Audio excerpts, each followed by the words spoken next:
Mapagpalang araw sa ating lahat, mga totoong mga inday. Kaway-kaway. Yan, sa araw po na to ay New Year na naman. Happy New Year pa sa ating lahat. At ngayon po, pasensyahan nyo na po, medyo maingay ko sa kabilang bahay.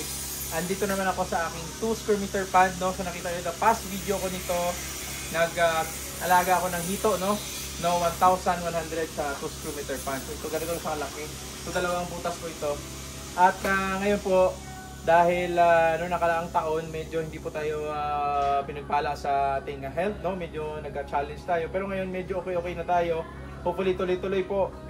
At nag-start po ako ngayon ulit ng tilapia, no? At nakuha namin yung tilapia kay Christian Padilla. Shoutout dyan. Meron siyang AI, no? Artificial insemination ng mga tilapia, no? So doon namin nakuha sa kanya ito. Ngayon dito, sa mga hindi nakakala, meron po ako ditong laman na 560 na fingerlings yung paghulog ko dito. So papakita ko sa inyo para mas ma-explain mo. Magbigay lang po ako ng brief context, no? Kaya ginagawa namin to para mapakita sa inyo kung sino yung gusto na hindi nabibili ng tilapia, no? Pwede na kayong gumawa ng sarili nyong pan sa bahay nyo na lang. At saka hindi na siya masyadong ganun ka-komplikado, no? Magkaroon na kayo ng maliit na pan katulad nito. Pwede na kayo na meron na kayong pagkukunan ng ulam, no? At saka pwede pang negosyo din. So, pero ngayon papakita ko sa inyo kung ano tong ginawa ko dito, no? Yan. So, yan, ito yung aeration system ko.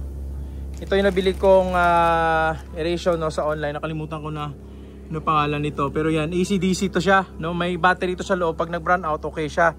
Kaya niya hanggang 12 hours. Ganito lang kalakas yung yung kuryente, no? At saka yung buga ng oxygen. Pero pag pinalakasan ko pa ito, sobrang lakas kasi may control siya dito, malakas masyado. Ito napili ko dahil minsan kasi pag nag-brown out, no, wala naman akong setup na solar, no? Kaya kailangan ko na may battery sa loob. So ganyan siya. Yan. So ngayon, ito na yung time na magpapakain ako ng tilapia, no? So kung napansin nyo po, the first 3 days ng ito na to, pan ko na to, first 3 days po ito, may mga mortality po ako nakuha. Siguro nasa umabot na siguro mga 50 or 60 pieces na sila. So mayroon pa nga dito, maliliit. Yun talaga yung pinaka mangyayari pag galing sa pond, no? Yung galing sa pinaka naka-cultured, magkakaroon ng mortality, no? So after 5 days, mag-stop na yung mortality niya. Kung magtuloy-tuloy man, may problem na sa system. Dito na talaga sa system may problem. So ngayon din pala din ako 3 days. Ngayon pala din ako maglalagay ng ito, probiotics, yung aqua maintenance na bili din sa Shopee tsaka Lazada, no? So ito ngayon bago to bubuksan ko. Tapos maglalagay ako ngayon. Paglagay ko nito, maglagay na din ako nito. So dati pinoculture namin, ngayon naman hindi na. So ang gagawin namin ay ilalagay na lang to siya 1 gram per meter, no? Per 1 meter square meter. So ito 2 grams. So lagyan ko lang ng times 2 kasi wala pa talagang laman to para mabuhay. Tapos nakasan ko konti yung aeration para mabuhay na yung mga natin diyan. Ilalagay na bacteria, no? So yan. So beneficial bacteria, no? So ito yung ginagamit ko na pang sibot ng mga dahon kasi nahulugan siya ng dahon dito sa puno ko. So nakita na video na avocado yan. So lagay ko muna dito sa gilid para kita nyo. So set up ko lang kasi nakastand ako. Yan. Pakita ko sa inyo maya. Buksan ko lang itong aqua maintenance. Sa Shopee at Lazada nabibili ito Ito rin sa akin, no? So ito siya. Aqua maintenance yung ginagamit ko ngayon. Pwede siya sa water, pwede siya sa pagkain. Yung Nitrofix, yun talaga sa water system. Yan, no? Punong-puno. 350 grams to. So maglalagay lang ako pinch by pinch lang. Ito. So 1 gram, no. Hindi ko na alam, tansyado ko na lang. So yan. Kasabod lang.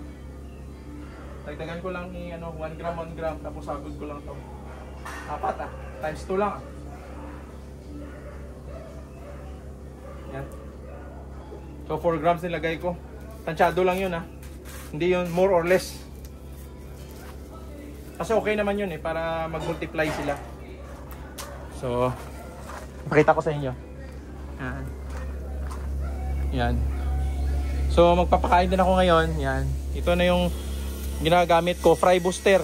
Yan, fry booster. Kung ano available sa nyo, pwede. Ito fry booster, maliit-liit lang. So every 3 hours dapat magpakain ka nito. Pero ngayon ito sa akin mga pang 5 beses ko na to sila pinakain, no. Tingnan nyo sila kakain yan. Yan.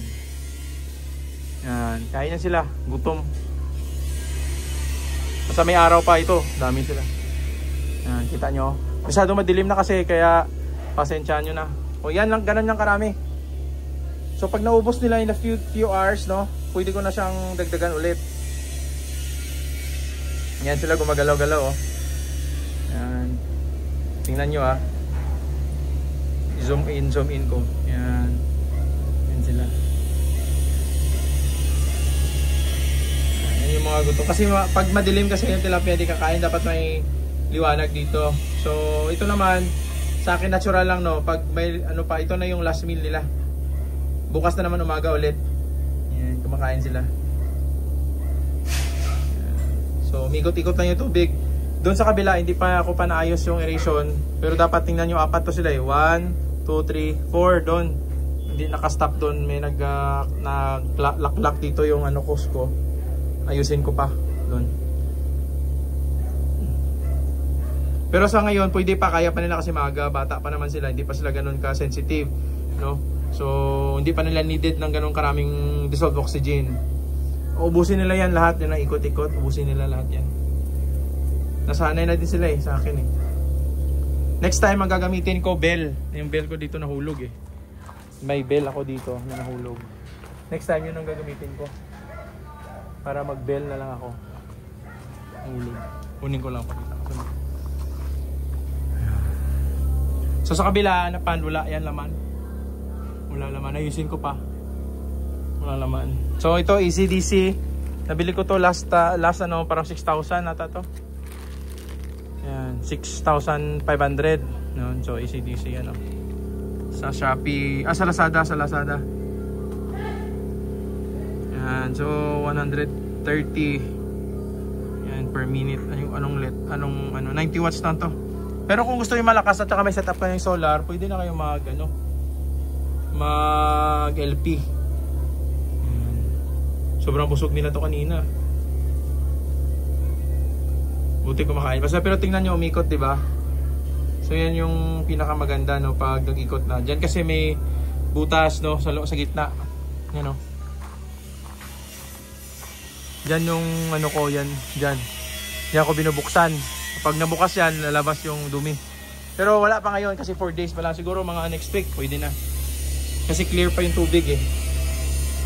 So hapon na kasi, kaya yan yung nangyayari. Hapon ako nagpakain kasi may napuntahan pa ako. Yun. So yun ha, isang setup lang yun. Abang-abang na lang kayo sa mga mangyayari dito sa pond, no, para makita nyo. So fry booster muna yung pinakain namin. Kunti-kunti lang.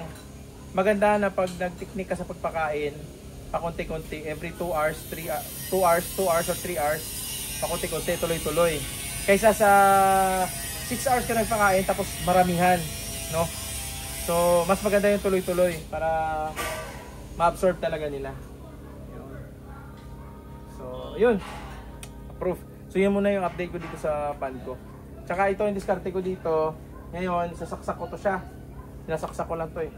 Pag nasaksak ko to mamaya, before matulog, tanggalin ko na siya hanggang bukas ng umaga. Pwede na. So, yun, technique ha. Ito yung ACDC. Bilhin nyo sa Lazada o sa Shopee. Alright. Kaway-kaway, matutumay. Please don't forget to subscribe and follow us. Alright.